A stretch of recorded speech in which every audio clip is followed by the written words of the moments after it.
Hello, everyone. Today, our group are going to talk about one of the most important rights we have as citizens of Malaysia, which is the freedom of speech. It is the right to express our ideas, opinions, and information freely, without fear or punishment. This right is protected under Article 10(1)(a) of the Federal Constitution. It states that every citizen has the right to freedom of speech and expression. This means the law gives all Malaysians the freedom to speak their minds and share their thoughts.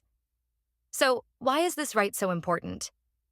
Firstly, it supports democracy. When citizens are free to speak, they can take part in national discussions and influence decisions. Secondly, it encourages open dialogue, where different opinions are heard and respected. Thirdly, it promotes transparency and accountability. Leaders are more likely to act in the public's interest when people can freely raise concerns and criticisms. However, freedom of speech in Malaysia is not unlimited. According to Article 10(2), the government can impose restrictions to protect the national security, public order, morality, and friendly relations with other countries. These limitations help maintain peace and prevent harm in society. So, while we do enjoy the right to speak freely, we must also use it responsibly. The Sedition Act 1948 was originally enacted by the British colonial authorities and, to this day, remains in force in Malaysia, though it has undergone several amendments, most notably in 2015. The primary aim of the Act is to curb any statements or actions that might threaten public order or incite hatred against key national institutions. At the heart of the Act are Sections 3 and 4. Section 3 defines what constitutes a seditious tendency. This includes anything that brings hatred or contempt against the government or the rulers, excites disaffection against the administration of justice, creates discontent among the people, promotes hostility between different races or classes, or questions the special rights and privileges of the Bumiputera, the Malay rulers, or the citizenship provisions under the Constitution. Section 4 then outlines the offenses and penalties. It is a criminal offense to say, print, publish, or distribute seditious material. Those found guilty may face a fine of up to 5,000 ringgit, imprisonment for up to 3 years, or both. Repeat offenders may receive even harsher punishment. Importantly, under Section 3(3) of the Act, intention is declared irrelevant. This means that even if a person did not intend to cause harm, or was telling the truth, or spoke in good faith, they can still be found guilty if their words are deemed to have a seditious tendency.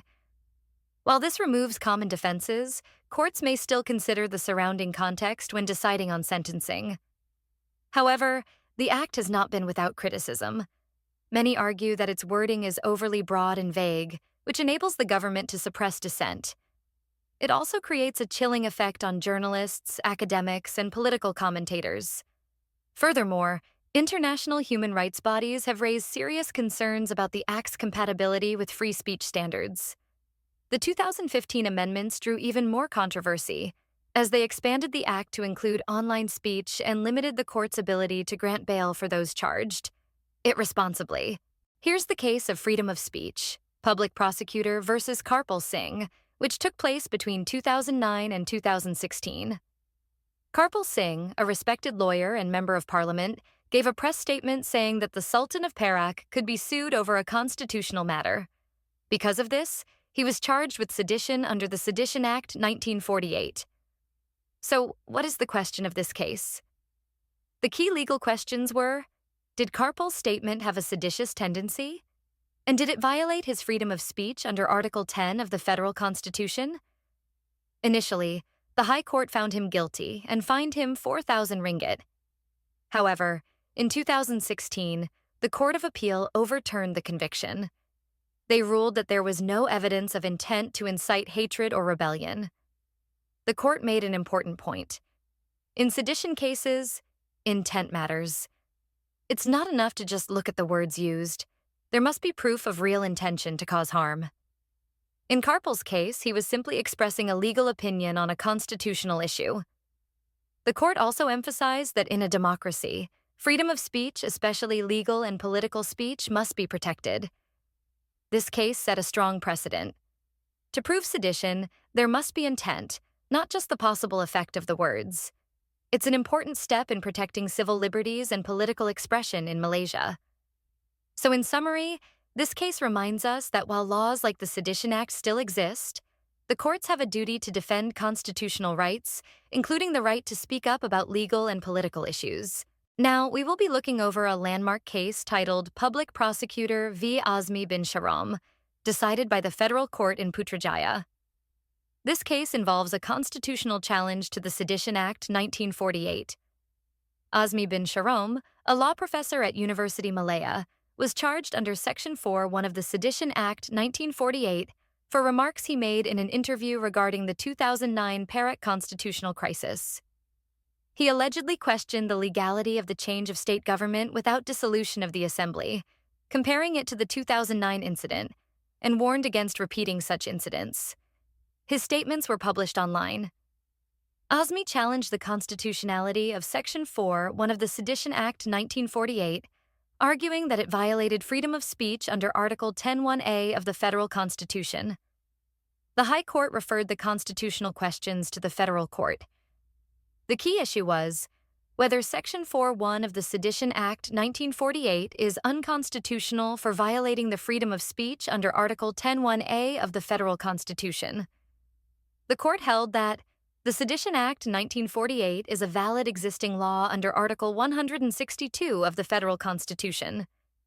Section 4(1) is not unconstitutional as it is saved by Article 10(2)(a), which allows Parliament to impose restrictions on freedom of speech in the interest of public order or security. The court dismissed Azmi's constitutional challenge. The court's legal reasoning, or ratio decidendi, included several key points. Freedom of speech is not absolute. Parliament can restrict it under Article 10(2)(a) for public order, security, and morality.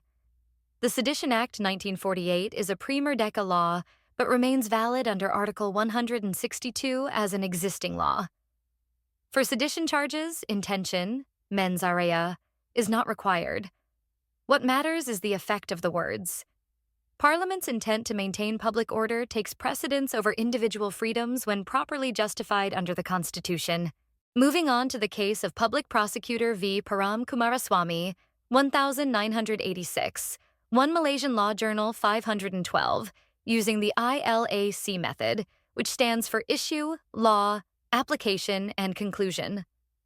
The central issue in this case was whether Param Kumaraswamy, a lawyer and the Secretary General of the Malaysian Bar Council at the time, committed an offense under Section 4(1)(b) of the Sedition Act 1948 by issuing a press statement that criticized the Malaysian judiciary. Additionally, the case questioned whether this charge violated his constitutional right to freedom of speech under Article 10(1)(a) of the Federal Constitution. Several key legal provisions were relevant to this case. First is Section 3(1) of the Sedition Act 1948, which defines what constitutes a seditious tendency. This includes speech that promotes hatred against the government or judiciary, incites disaffection, or raises hostility among the public. Under Section 3(3) of the Act, the intention of the speaker is irrelevant, meaning that even if the speaker had no bad intention, they can still be guilty if the words have a seditious tendency. Then we have Section 4(1)(b), which makes it a crime to utter seditious words. Finally, we must consider Article 10(1)(a) of the Federal Constitution, which guarantees the right to freedom of speech and expression. However, Article 10(2)(a) allows Parliament to pass laws restricting this right if it is deemed necessary for the sake of public order, morality, security, or other national interests. The court examined the press statement made by Param Kumaraswamy and determined that the words used had a seditious tendency, particularly because they were seen as attacking the integrity of the judiciary. Even though Param claimed his intent was to call for reform and raise public awareness, the court emphasized that intent does not matter under Section 3(3). What matters is whether the words could reasonably be seen to incite hatred, disaffection, or contempt. The judge also clarified that freedom of speech under Article 10 is not absolute. Since the Sedition Act is considered a law made in the interest of public order, it is a valid restriction under Article 10(2)(a).